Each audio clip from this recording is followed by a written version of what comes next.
बेटे हैं। ये हमारे सिंध स्वाई सर के बुनियादी मेंबर भी हैं और अहदेदार भी रहे हैं। एडवोकेट रिजवाना मेमन साहिबा हैं, सीनियर एडवोकेट हाई कोर्ट की, ये सिंध स्वाई सर के बुनियादी मेंबर भी हैं और जॉइंट सेक्रेटरी भी हैं। और लतीफ़ अंसारी साहब हमारे ये भी फाउंडर मेंबर हैं। और हमारे खजानची हैं हमारी बॉडी के डॉक्टर आयशा हसन साहिबा, आप तो सब लोग जानते हैं। और मदर चाचर साहब भी हमारे बैठे हुए हैं, ये भी हमारे मीडिया कोऑर्डिनेटर हैं। अशफाक राहनी साहब भी हमारे मीडिया कोऑर्डिनेटर, ये सब सीनियर हैं, कोई भी नया नहीं है। तो ये हम अपना इवेंट शुरू करते हैं और डॉक्टर आयशा साहब आपको जो है डिटेल बताएंगे।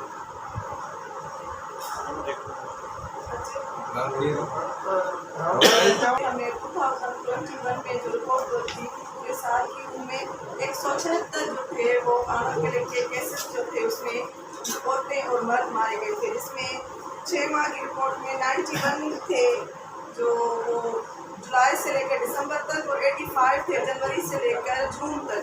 और इस साल इसमें हम कहें कि जो रेशो है वो बड़ा है और 123 औरतें और मर्द हैं जो आनर किलिंग के केसेस में मारे गए हैं। 123 केसेस रिपोर्टेड केसेस हैं जो ये रिपोर्टेड हुए हैं सोशल मीडिया पे, प्रिंट और इलेक्ट्रॉनिक मीडिया में। और हमारी जो अपनी रिसर्च बेस होता है हमारा, उसमें हुआ है 123, जिसमें 88 जो है वो औरतें हैं और 35 उसमें मर्द हैं। 35 मर्द हैं आनर किलिंग में जो मारे गए हैं और 88 जो हैं वो औरतें हैं। तो कुल मिला के 123 औरतें और मर्द हैं जो आनर किलिंग के केसेस में मारे गए हैं। तो इस साल जो 6 माह है उसमें जो तनासुब है वो रेशो जो है वह बहुत ज़्यादा बड़ा है। तो पहले जो थे आनर किलिंग में केसेस में हमारा रेशो था एक दिन में 3 औरतें कत्ल कर दी जाती थी, लेकिन इस साल जो है वो रेशो बड़ा है। तो घोटकी जो ज़िला है वो इस साल सर फहरिस्त है। घोटकी में 12 जो है औरतें कत्ल की गई हैं और 6 मर्द हैं, तो 18 कत्ल हुए। घोटकी ज़िला पिछले साल जो था कश्मीर था, उसमें पूरे साल में जो थे 27 कत्ल हुए थे आनर किलिंग के। और इस साल जो 6 महीने की रिपोर्ट है 2022 की, 6 महीने की रिपोर्ट जनवरी से लेकर जून तक, घोटकी में 18 कत्ल हुए जिसमें 12 औरतें हैं और उसमें 6 मर्द हैं।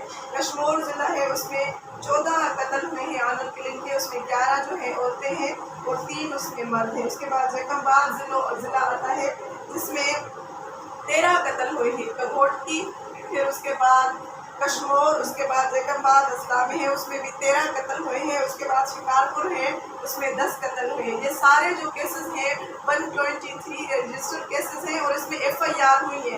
कुछ ऐसे केसेस हैं जिसमें जो अक्यूज हैं वो गिरफ्तार नहीं हुए और कुछ ऐसे केसेस हैं जिसमें अक्यूज गिरफ्तार हो गए हैं।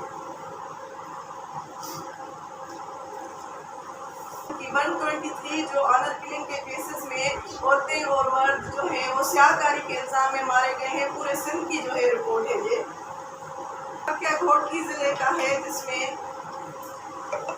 आनर किलिंग में मर्द और औरत दोनों मारे गए थे। हम सिंधी में कहते हैं बिटो कतल ही, बिटो कतल थियो जंहिंमें मीरपुर माथेले जी बर्फ कॉलोनी में कतल थियो, जंहिंमें हिन वक्त ताईं हिन जी FIR त दर्ज थी आहे, पर हिन जो जेको आहे अक्यूज़ जो आहिनि जवाबदार जो है वो अभी तक गिरफ्तार नहीं हुए।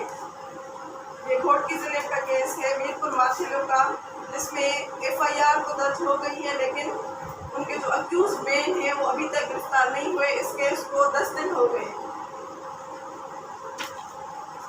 और ये जो केस है इस पे हम सिंध स्वाई ऑर्गेनाइजेशन काम कर रहे हैं। ये रोजीना बोपांग का केस है जो खैरपुर की है और इनकी शादी जो है लाटाना में हुई थी। आपने सुना है होगा ये केस रोजीना बोपांग का, जिसको उसके हस्बैंड ने मारा था और इसमें जो है गिरफ्तारियां नहीं हुई। इसमें भी FIR दर्ज हो गई है और इसका जो छोटा बेटा है ये भी गायब है रोजीना बोपांग का। वो अपना बाप जो है वो लेके चला गया है यहाँ से और पुलिस का कहना है कि वो इस सूबे से बाहर चले गए हैं। जब तक परमिशन नहीं होगा तब तक गिरफ्तारियाँ नहीं होगी। उस परमिशन को मिले हुए भी 10 दिन गुजर गए हैं लेकिन अभी तक पुलिस ने कुछ नहीं किया। रोजीना बोपांग केस है।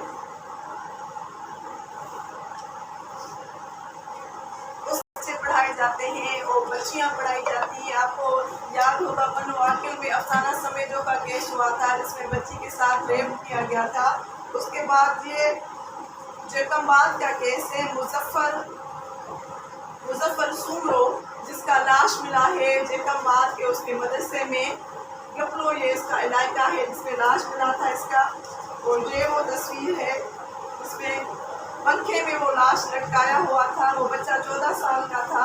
इसकी FIR भी हमने सिंसवाई ऑर्गेनाइजेशन में दर्ज करवाई थी और इसमें जो अक्यूज है वो भी हमारी ही कोशिशों से गिरफ्तार हुए। ये जो सारे केसेस हम दिखा रहे हैं इसमें सिंसवाई ऑर्गेनाइजेशन हम काम कर रहे हैं।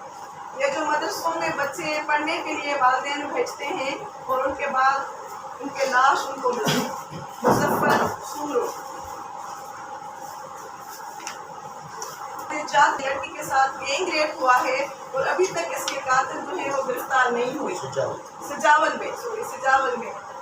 सजावल का इलाका है जाति, जिसमें SSP से भी हमने बात की है, DIG बीरमल शाह से भी बात की है, लेकिन अभी तक इसका कोई सुराग नहीं मिला। वो जो जुरान में गाड़ी इस्तेमाल की गई थी वो गाड़ी मिल गई है, लेकिन वो जो अक्यूज है मेन वो गिरफ्तार नहीं हुई है। गैंग रेप है।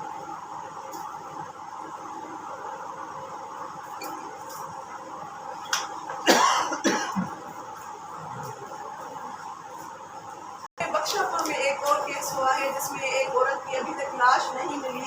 उस वक्त जो थे SSP अमजद शेख थे और उसकी लाश अभी तक नहीं मिली। वो दरिया में बहाई दी गई थी। कश्मीर के जो थाना है बख्शापुर है उसकी हद में एक लड़की है, उसकी जो है शुमाइला की लाश अभी तक नहीं मिली है। जो दरियाओं में लाश बहा दिए जाते हैं, हम आज जो प्रेस कॉन्फ्रेंस है उसमें आनत किलिंग की हम आजाद शुमार के साथ जो 32 सख्तर बिराज में कत्ल हुए उस पर भी बात करेंगे कि आया ये कत्ल कहाँ से आए।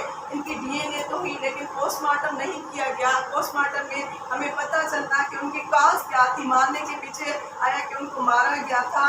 उन पुलिस का ये है कि वो कोई किसी कब्रिस्तान के लाश है, कोई जो है वो पानी में बेड़ी वगैरह वो गिर गई है उनके लाश है। लेकिन ये है कि जो धाड़ेल कल्चर यहाँ सिंध में है, कच्चा है, घोटी का कच्चा है, शिकारपुर का कच्चा है और कश्मीर का कच्चा है, वहाँ औरतें जो है मारी जाती हैं, उनको जो है कत्ल करके उनके टुकड़े किए जाते हैं, फिर वो लाश बहा दिए जाते हैं। इनमें जो 32 लाश थे उसमें 12 जो थी वो औरतों की लाश मिले हैं, लेकिन पुलिस की वही जो है उनकी रोज़मर्रा की सुस्ती हमने देखी है कि वो उन 32 लाशों के बारे में कुछ भी नहीं बताया गया कि किस अजला से ताल्लुक़ है, डेथ ऑफ काज क्या है, किस वजह से वो मारे गए हैं और उनके जो है वो जो कातिल है वो कौन है। लेकिन खास सिर्फ DNA किया गया और उसकी ऐसे खाली रिपोर्ट की गई। सोहेल आपको बताएंगे उनमें कि आगे हमें जैसे बुकला के पैनल है तो क्या करना चाहिए था। देखिए, बुनियादी तौर पर ये हमने फैक्ट फिगर आपको बता दिए हैं। सूरत हाल संगीन है, बजाय इसके कि जो पिछले 6 माह पहले के जो फैक्ट एंड फिगर थे उसके हिसाब से कुछ बेहतरी आनी चाहिए, कुछ कमी आनी चाहिए। ये मामला बढ़ते जा रहे हैं। अभी तो ये वो केसेस हैं जो रिपोर्टेड हैं पुलिस के पास, मीडिया के पास, थानों में। पता नहीं कितने केसेस और होंगे जिनका हमें पता ही नहीं। मार के फेंक देते हैं और लाश तक नहीं मिलती। बच्चों के साथ कितनी ज़्यादतियाँ हो रही हैं उनका कुछ पता नहीं है। दरियाओं में आपको लाशें मिल रही हैं, उनका कुछ पता नहीं कि आया वो हादसे में डूब के आ गए हैं या मार के फेंक दिए गए। सिस्टम सारा कोलैप्स हो गया है और सिस्टम इन चीज़ों को बिल्कुल भी सीरियस नहीं ले रहा है। हमारा जो लीगल सिस्टम है, जो हमारा जुडिशल सिस्टम है, वो इन सब चीज़ों को बिल्कुल भी सीरियस नहीं ले रहा है। मीडिया के तरफ से हम फेडरल गवर्नमेंट से, सुप्रीम कोर्ट ऑफ पाकिस्तान से, हाई कोर्ट सिंध से और सिंध गवर्नमेंट से, पुलिस डिपार्टमेंट से भी ये अपील करते हैं कि ये सारे मामला इतनी तेज़ी से बढ़ते जा रहे हैं कि इनको कंट्रोल करने के लिए कोई टास्क फोर्स बनाई जाए और उस टास्क फोर्स में जो टास्क हो वो सिर्फ इन केसेस के हों, बच्चों के, औरतों के। और अभी तो आप देख रहे हैं कि हम तो अजीब किस्म की इसमें कश्मकश और शर्मसारी में है कि डाकुओं ने देखा होगा आपके कि अपने महुइयों को रेप करवा रहे हैं और वो वीडियो वायरल हो रही है। उनके लिए न गवर्नमेंट का कोई स्टेटमेंट आया है, न कोई एक्शन की खबर आई है कि ये क्या होता जा रहा है। तो बेसिकली हम आपके तरफ से फिर मैं दोबारा कहूँगा कि ये हम सेंसिटाइज करते हैं। इस मामले की जो हसासियत है वो हम लोगों को बता दें, क्योंकि हम कोई फोर्स नहीं है कि हम खुद जाएंगे और हम उसको करेंगे। हमारा काम है डेटा कलेक्ट करना, रिसर्च पे डेटा जो सही हो वो कलेक्ट करना, आपके थ्रू आवाम को बताना, गवर्नमेंट को बताना। ये एक तरह की हेल्प है समाज की, गवर्नमेंट की, और वो अगर आगे बढ़े तो हम इसमें और भी हेल्प कर सकते हैं। और उनको चाहिए कुछ इन मामला को सीरियस लें। अच्छा, एक और बात जो है, यहाँ केसेस चलते हैं, जैसे प्रिया कुमारी का केस है, संग्राल में हुआ है, सुमैया खोसो का केस है, और ऐसे बहुत सारे केस हैं, उसमें 2-2 साल 4-4 साल लग जाते हैं, उनका कोई फैसला नहीं आता। वो शहादतों चलती हैं कि विटनेसेस हो गए हैं और बयानात चल रहे हैं, हाजिरी पे हाजिरी दी जाती है, डेट पे डेट दी जाती है। इसमें मैडम कुछ बात करेंगी कि एक कोर्ट का जो सिस्टम है इसमें इतनी डिले क्यों होती है?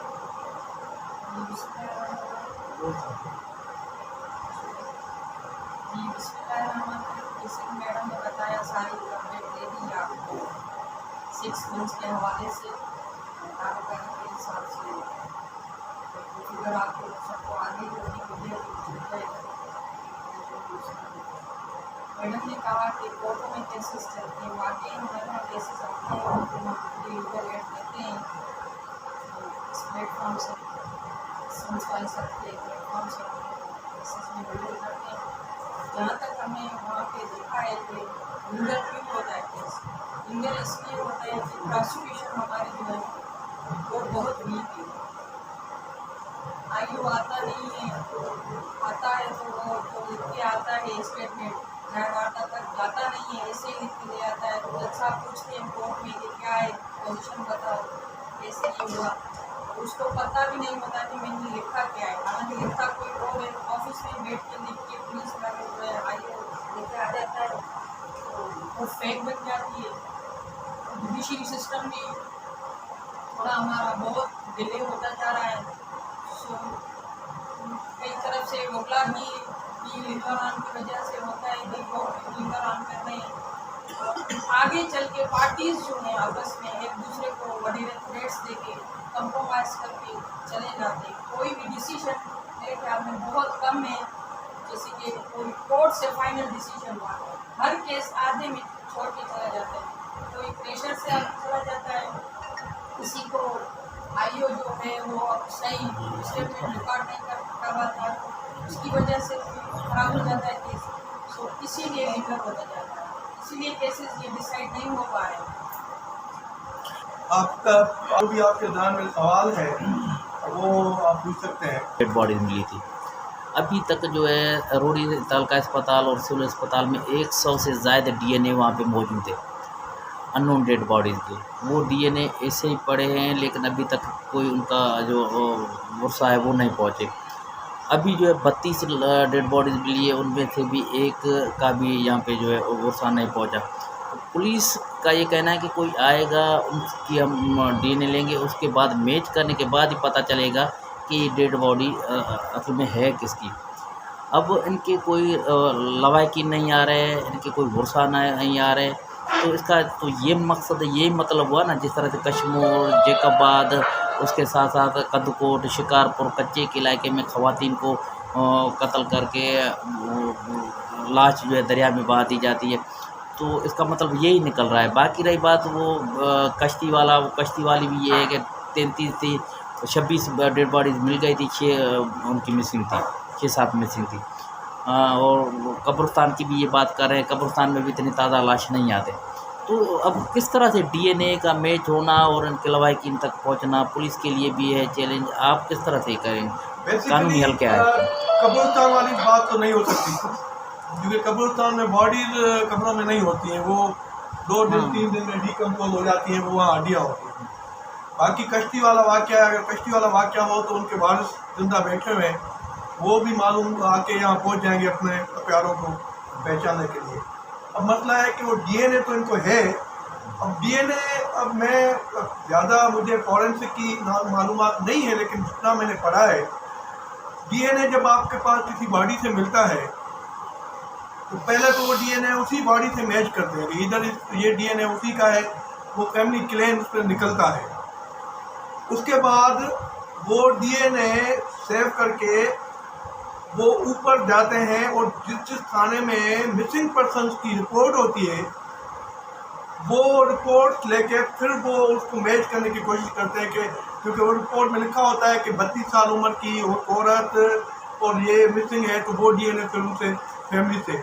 अब ये होमवर्क करते नहीं है, डीएनए इन्होंने ले लिया, इनके पास पड़ा हुआ है, आगे इन्होंने पीछे किसी को भी शायद ही कहा हो कि हमारे पास ये डीएनए थानों में पुलिस स्टेशन में जाती है रिपोर्ट, तो वहाँ पे पुलिस को कहा जाता है कि अपने अपने थाने में अपने अपने एरिया में मालूमात करें अपने मुखबरों से, अपने नेटवर्क से कि वो औरतें मिसिंग हैं, बच्चे मिसिंग हैं या कौन मिसिंग है।